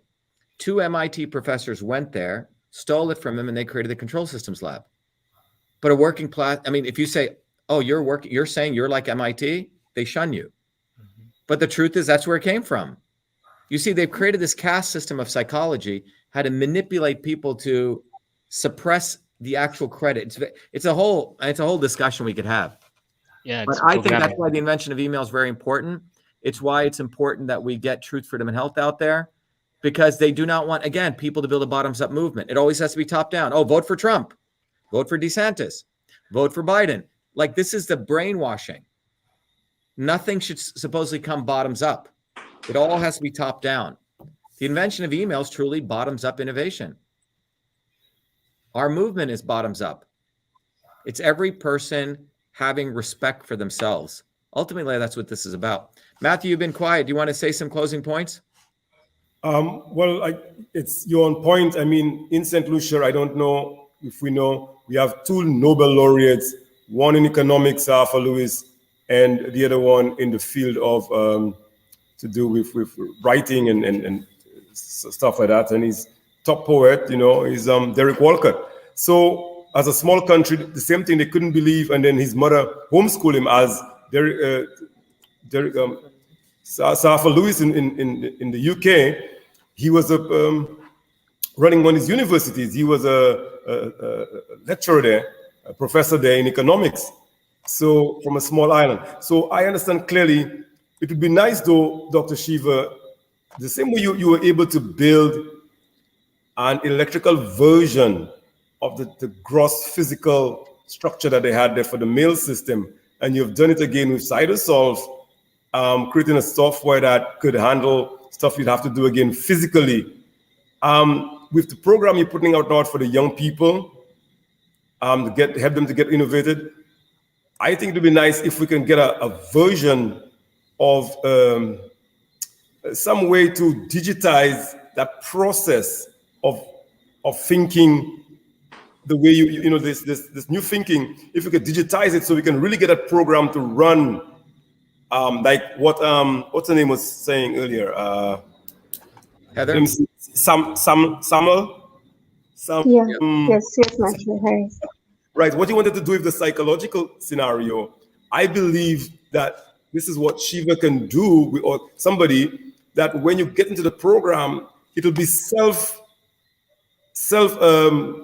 it'll be obvious because it'll be self-replicating. So everybody who's viewing it at the time can clearly see who is the innovator. It'll be like a blockchain where there's a light shining on it. Anybody that moves, you can see who's there for real. So they cannot say, no, it's not Mr. Shiva is there. He's the one doing the work. And in real time, using that same technology like blockchain, nobody could deny you invented it. And the support.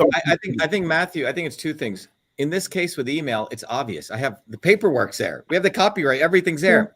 The issue is, I think, deeper. We could create technology. I think, to your point, I mean, one of the things that we have created is this, right? We have taken the process of how to become a smart, aware, wise human being, and we've created a system. That's what truth, freedom, and health is, a invention, no different than email. It's a system. And when people go through this, it's a system that is transforming people. You know, we have Frank's great video up here, but it's transforming people to recognize there's lots of information, but because of the forces of power, profit, and control, ignorance is what's ruling the world right now. And this ignorance is dividing people, making people complacent and desperate. And what we are teaching people is that you need a knowledge engine that allows you to see the world as it is. That is the science of systems. And so that is what we've put together. So in many ways, we've created that self-sustainable concept here. People can use this system, they get smarter, and as we say here, they become their own guru. Okay, that's what we've really done here. Right. So the thing about the land of the blind, that's exactly what you're saying. In the land of the blind, a one-eyed man is king. So you have to get everybody blind in order for it to sustain this trick, you know, because if anybody else has eyes, all of a sudden they're no longer the king. Right. So let's wrap up. Let's just Shriya, Robin, do you have any? Let's go 30 seconds. You guys summarize what you think, you know, email or this, and any final comments. Go ahead, Robin. Yeah, I just think that everybody needs to look into the truth, freedom, health education system and system science and become educated, because that's the only true way that we're going to actually be able to combat what's going on.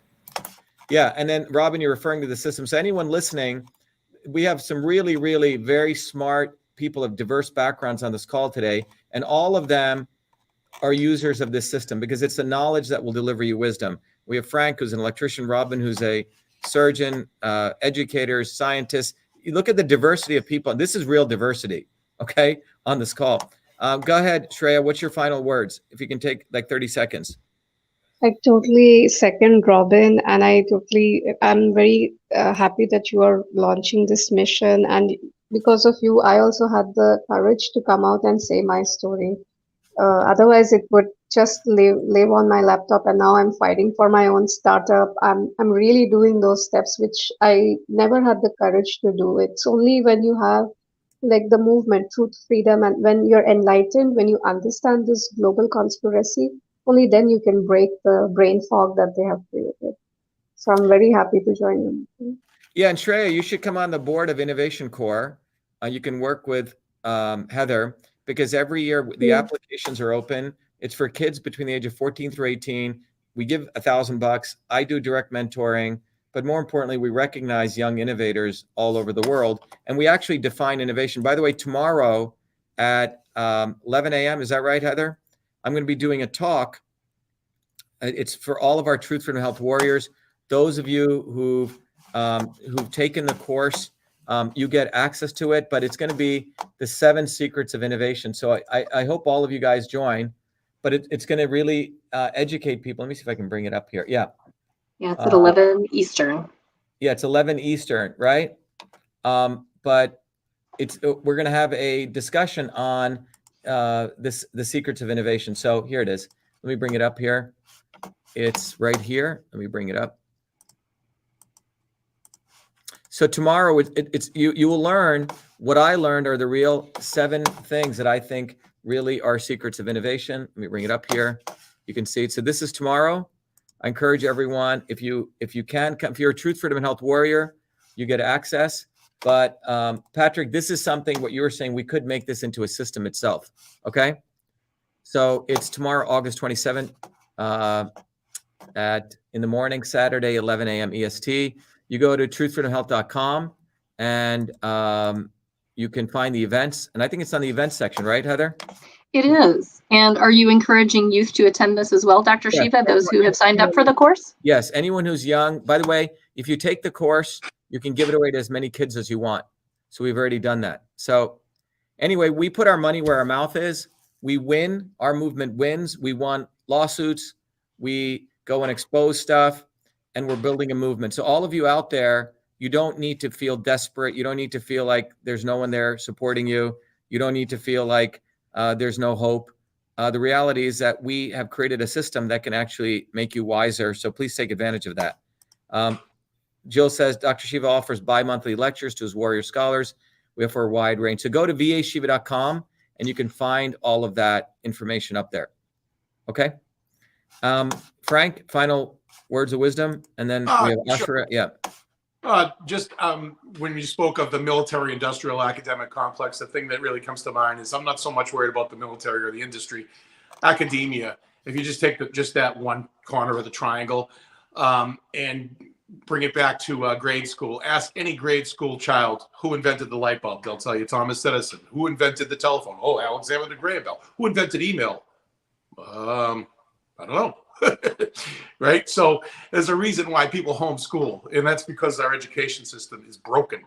And you know, I don't know what it means, but I don't know what we could. I guess the answer would be this type of education, and actually concentrate on the younger people, more so the younger than the older. Yeah, I think, Frank, I think the solution that comes out of it is education, and it's not teaching people what to think, but how to think. Right. And that's what we're doing. We're teaching people how to think. We're giving them a systems basis. Ashriya, do you have any final words? Hi, Dr. Shiva. Actually, I've been suppressing my entrepreneurial side because I came in student visa and right now I'm in work visa. I've been told that I have to be a good worker and I have to stick on to the H1B visa and just respect all the rules and just stay in your lane, you know. But after joining your campaign, by volunteering your campaign and probably going through systems course and listening to your lectures, it really motivated me to kind of come out of my zone, and that's how I met Shriya. And we are actually working on an idea, innovative idea right now, and I'm one of the co-founder of the company. So That's I'm good. kind of coming out of the zone, and you really inspired me with all your ideas, and you really taught me how to think, and I think I'm there. All right. Thank you Excellent. so much for your foundations, and I'm very sure we'll see you tomorrow, and I'm ready to learn a lot from you. Yeah, so I just want to let everyone know what Ashra, it's tomorrow at Saturday, once every about 2 months. If you go to vashiva.com and you go to, I think it's events, right? So let me just share this with you so everyone knows where to go. If you go to vashiva.com and you go to the events section here, this is our main website, and you click on events, you can see the lecture series, The 7 Secrets of Innovation. And you can sign up. If you're already a warrior, you get to come in, but become a warrior. It's an incentive. It's basically, we're trying to make you become warriors. Okay. Become a warrior and you get access to those great lectures. Shriya, do you have any final thoughts? Yes, Dr. Shiva, I'm always promoting, I've already shared, encouraging people to come out and innovate more and join your movement. And another thing spot on that you just said is that what is being propagated by Tesla and all is all bullshit. The Elon guy, whatever he's doing. I last worked in the safety systems of Porsche and BMW. Germans really know how to make their cars, And when I see the Tesla car coming out, it's just show. It's not a real car also. So these things, this thing has to be taught to children because children are being fed Teslas and this and that. They are not feeding real information. So the truth has to come out. That's my closing comment. Yeah, and then I think the important thing to for everyone to understand, Shriya, we are bringing the truth out, right? Our movement wins every day, And it's very important for people to understand that. This is the only movement on the planet where we have a system. We have people from all over the planet. You know, we have Matthew from St. Lucia, but we have people all the way in Ireland and Australia, Africa, all over the planet. Heather, do you want to say any final words? And then we go to Matthew and we wrap up. Yeah, I see every once in a while a message flash by saying how much people love you, Dr. Shiva. We love you too, but everybody, you can't outsource your power. Like Frank and Suresh said earlier, you have the power, and recommend that you join the movement, connect with this great group of people, learn the foundation of systems, learn to look at the reality, connect with others. You have Dr. Shiva as your mentor, as well as others in this amazing movement. Yeah, so thank you, Dr. Shiva. Yeah, so I want to recommend to people what Heather, so if you go, you have this system, okay? So go to truthfreedomhealth.com. It took us, we just revamped the whole website, but the message is pretty simple. Get educated or be enslaved. You know, this is an email was a system. This is a system. Email allowed you to do your work faster. You know, this system allows you to get smarter, frankly. That's what it's for. It makes you smarter and wiser. That's what it is. And who do we have? Matthew, final words, and we're done. Matthew? Yes, my final words, yes, is what you're doing right now with the education of the young ones and motivating them to actually take that step, use the systems approach, and actually get a result. So seeing is believing. When they apply it and the result comes back, then the belief system is set more within the mind and the brain, and they will start believing that they're capable, and that's a really good way to go. So I'm very, very excited to be part of this movement. And from the beginning, from the get-go, I want to get deeply involved and get as many people on board. But this is going to be the only way, like Shiva says, we need to program ourselves into realizing that we're capable of doing it. Yeah, thanks, Matthew. Just a couple of pointers. So tomorrow, by the way, someone just put up here, their 81-year-old mother is going to be taking, start using our system. They're going to take the course, 81-year-old. So this, you don't have to be any age. This is for anyone to do. Tomorrow, I also want to let people know that we also invite everyone to come to an orientation every Thursdays at 11 and 8 p.m. You can go here, sign up to come to the orientation. But tomorrow we have a big class. Go up to vashiva.com and sign up and become a warrior. All right. Thank you, everyone. I think we got across the point. Bottom line is let everyone know the invention of email took place in Newark, New Jersey. It occurred on August 30th. It wasn't done by the military industrial complex. It was done by, you know, a 14-year-old boy. And we have this book called The Boy Who Invented Email. And this boy, Journey, will be sharing his 7 secrets of innovation because we don't want people to waste their time. Okay. You'll learn what is innovation. You'll learn the difference between invention and innovation. You're going to learn what is a source of innovation, but it really help people. And anyone who's a young person can join and be part of this. Okay. But we're building a movement. Also be part of that too. That's also a system. All right, everyone, hold on, you guys. Let me just sign off on people. Thanks to everyone on Instagram. Appreciate everyone's time on a Friday coming here. Let me sign off here. Thank you. Be well.